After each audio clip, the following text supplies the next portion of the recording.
The first time I saw her, I wasn't prepared for it. Not for the shimmering expanse of her presence, not for the way the air itself seemed to rearrange around her. The sky of planet Zithra was a pale violet that day, swirling with storms of luminescent dust, and I was just another human archaeologist, sent to catalog relics long abandoned by civilizations older than the memory of the galaxy itself.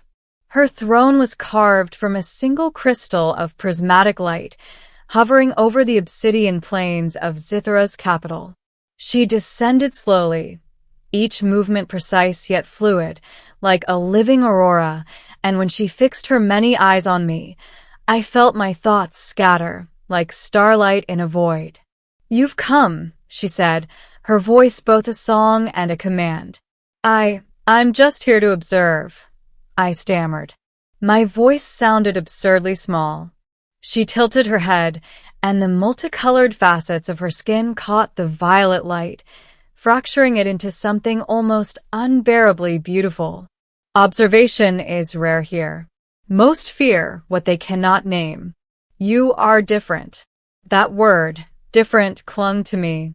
I had spent years among humans who called me cautious, polite, unassuming. Yet somehow, she had read beyond that. I had brought a gift, though I hadn't planned it with the expectation of awe. It was small, a simple music box from Earth, made of brass and etched with tiny stars. It had belonged to my grandmother.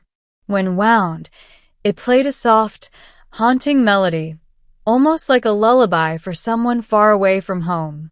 I held it out to her. "I thought you might enjoy this," I said. The Queen's many eyes narrowed in curiosity. Then, slowly, she extended one delicate appendage to take it.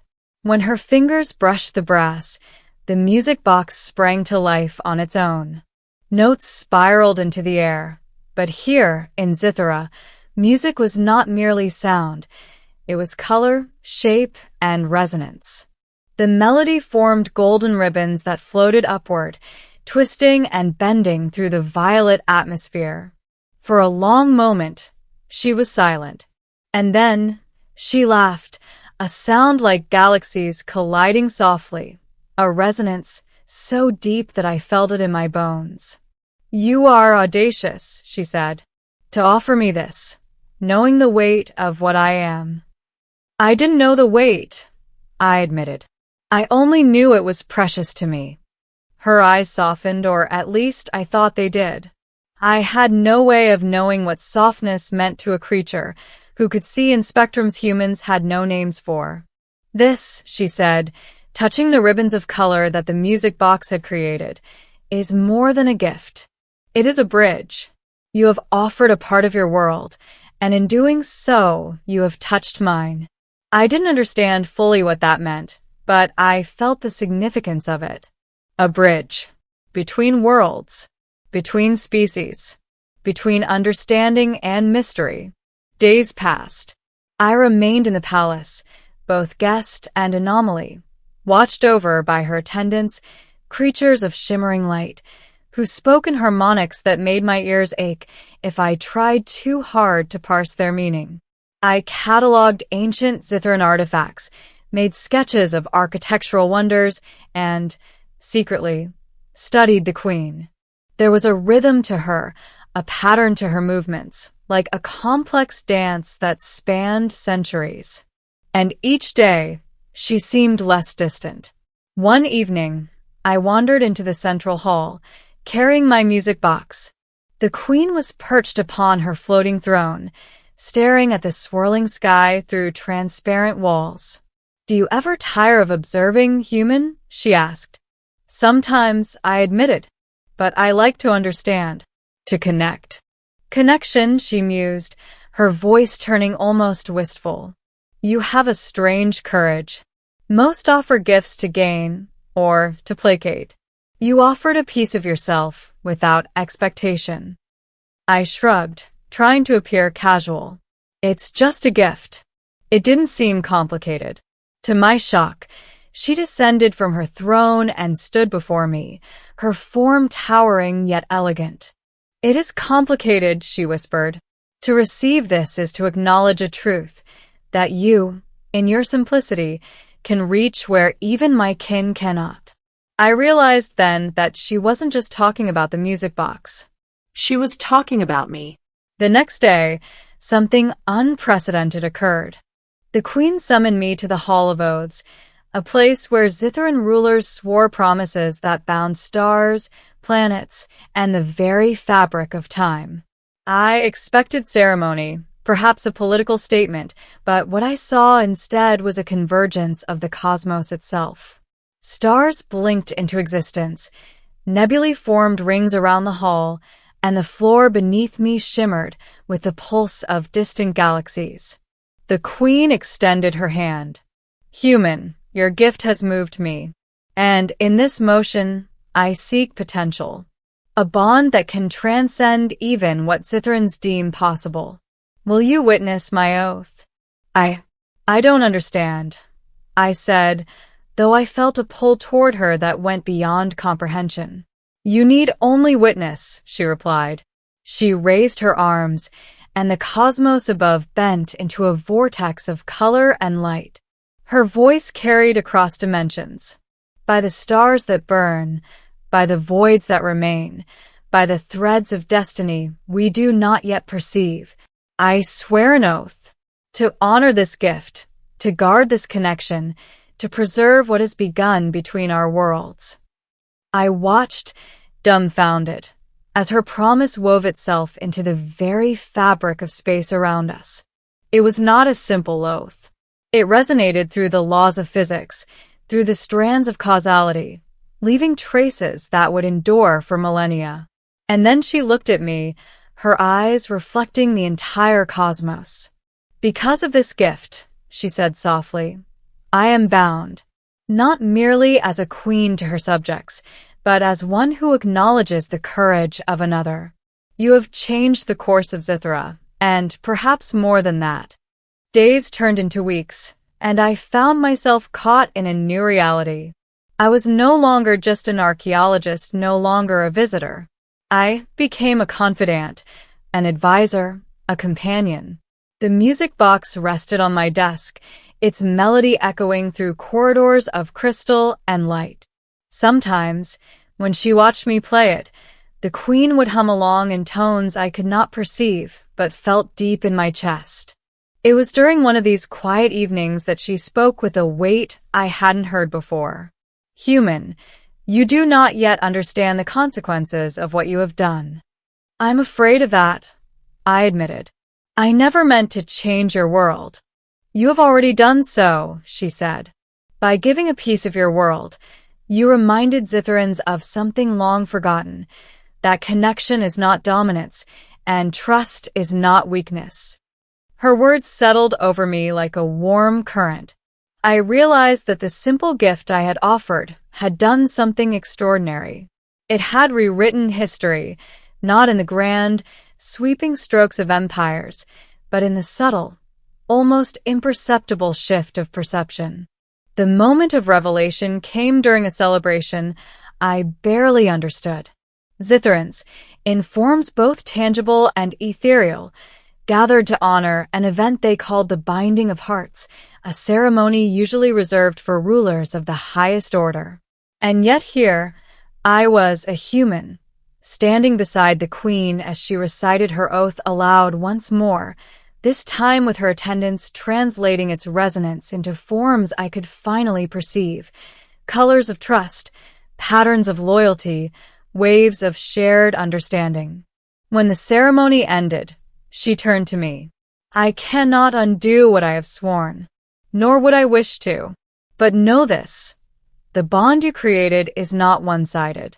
The cosmos itself bears witness, and I am forever tethered to it and to you. I swallowed hard. I don't know what to say. Say nothing, she whispered. The gift you gave, the simplicity of it is enough. For some gifts are not measured in gold or power, but in the courage to reach across worlds and touch the unknown. In that moment, I realized that life on Zithra would never be ordinary for me again. I was no longer merely a visitor. I had become part of something vast, something eternal, all because of a music box that played a simple melody. And the queen, magnificent and terrifying and impossibly beautiful, had sworn a cosmic oath because of it, a promise that would echo in the stars long after our own lives had faded.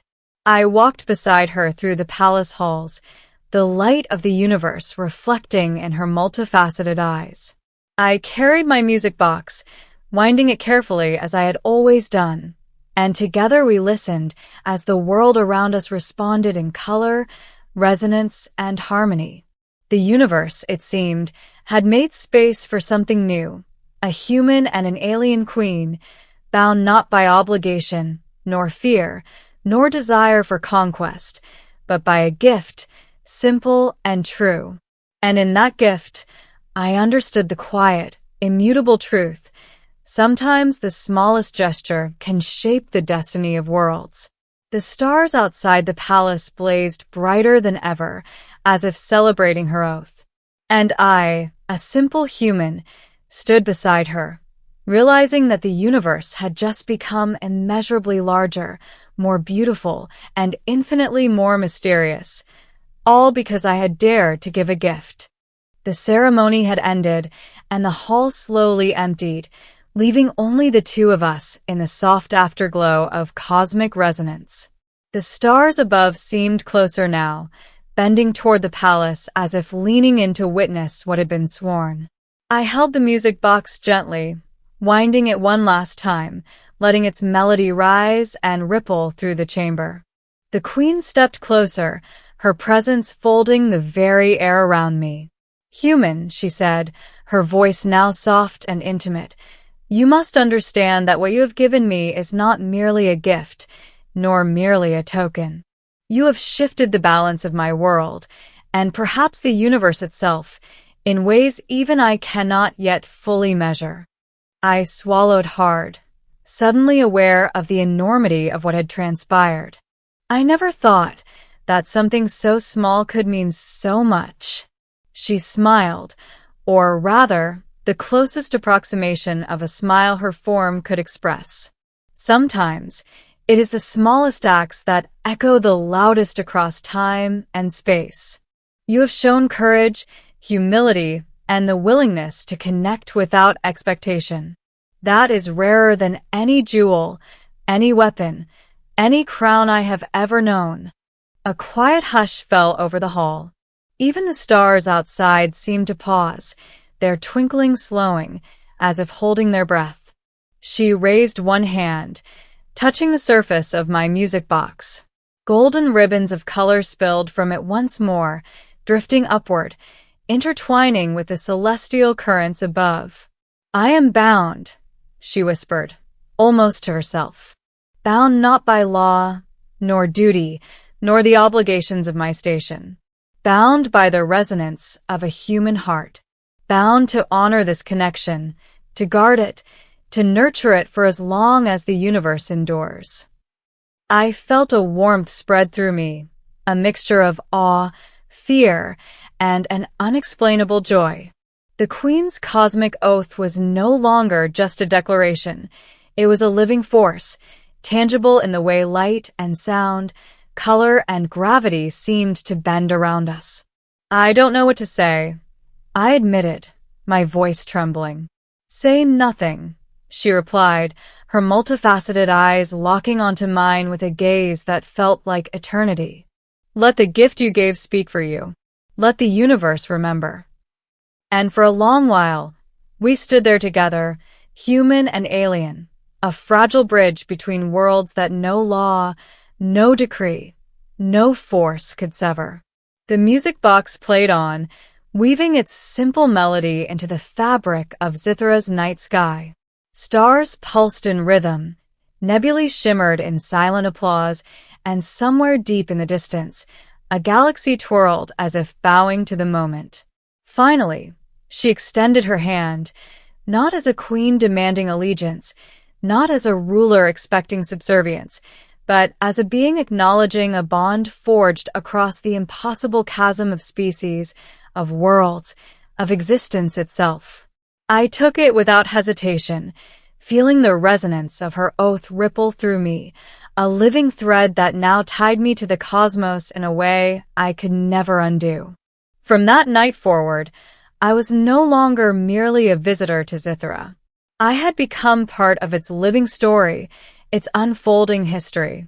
And the queen, majestic, terrifying, impossibly beautiful, stood beside me not just as a ruler, but as a guardian of the connection we had created, sworn by a cosmic oath that would endure beyond the lifespan of stars. As I wound the music box one final time, I realized something profound. Sometimes it is not power, nor wealth, nor ambition that shapes the course of galaxies. Sometimes it is a simple gift, offered without expectation, given with honesty, and received with trust. And sometimes that small act can bind entire worlds together. The stars outside the palace blazed brighter than ever, as if celebrating the oath, the bond, the promise that had just been made. And I, a simple human who had dared to give, understood at last that the universe had made space for something new, a connection unbreakable, enduring, and infinitely mysterious. We stepped out onto the balcony, side by side, watching the constellations whirl overhead. She did not speak. She did not need to. The oath she had sworn sang through the cosmos itself, and in its melody, I felt the beginning of something eternal. The universe was larger, more beautiful, and infinitely more alive than I had ever imagined. And it had all begun with a simple gift.